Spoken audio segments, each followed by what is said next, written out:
আমরা এসেছি নন এমপিওদের এমপিওর দাবিতে। দীর্ঘ 18 মাস 19 মাস ধরে আমরা আন্দোলন করতেছি। আমাদের একটাই দাবি, সেটা হচ্ছে এমপিও চাই। এমপিওর জন্য আমরা দীর্ঘ 18 থেকে 19 মাস সময় অতিবাহিত করতেছি, কিন্তু এর মধ্যে সরকারের কোনো নজর আমাদের প্রতি পড়ে নাই। কেন পড়ে না? সবকিছুই তো দেখতেছে মাননীয় শিক্ষামন্ত্রী। শিক্ষার দিক অনেক উন্নয়ন করতেছে, কই উন্নয়ন করতেছে আমাদের দেখান। যেখানে আরো অভুক্ত টিচার রয়েছে, যেখানে অভুক্ত টিচার অনাহারে দিন যাপন করতেছে, আপনি তো তাদের দিকে তাকান না। আমাদের তো ন্যায্য বাংলাদেশের একটা দাবি থাকে, সেটা হচ্ছে নন এমপিওদের ন্যায্য দাবি।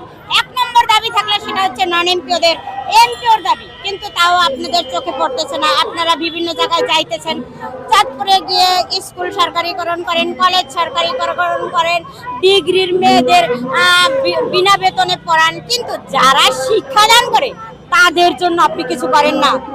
বাংলাদেশ দেখেন, তাকাই দেখেন বাংলাদেশের কত লোক আছে নন এমপিও, কত বৈষম্যের শিকার। যেখানে শিক্ষা হচ্ছে জাতির মেরুদণ্ড, সেখানে মেরুদণ্ডকে ভেঙে দিচ্ছেন আপনারা। কি জন্য দাঁড়াবে জাতি যেখানে শিক্ষার কোনো মূল্য নাই? মেরুদণ্ডহীন কোন জাতি দাঁড়াইতে পারে না।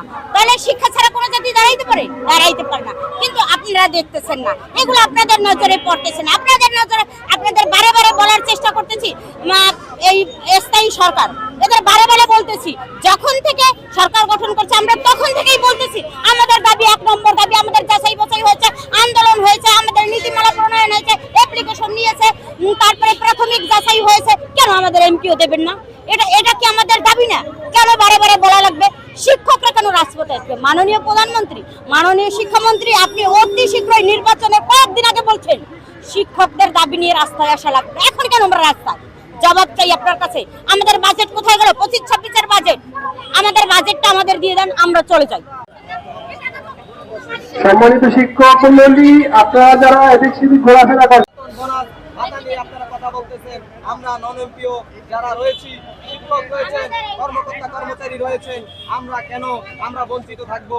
আপনার সদয় দৃষ্টি আকর্ষণ করছি মাননীয় মন্ত্রী, আপনি চাইলে আমাদের শিক্ষা প্রতিষ্ঠানে 2025-26 যে পরিমাণ বরাদ্দ আছে, আমাদের 350 জন অনার্স মাস্টার্সের কর্মকর্তা কর্মচারী এবং 3500 শিক্ষক আপনি এই বাজেটে এমপিভুক্ত দিতে পারেন।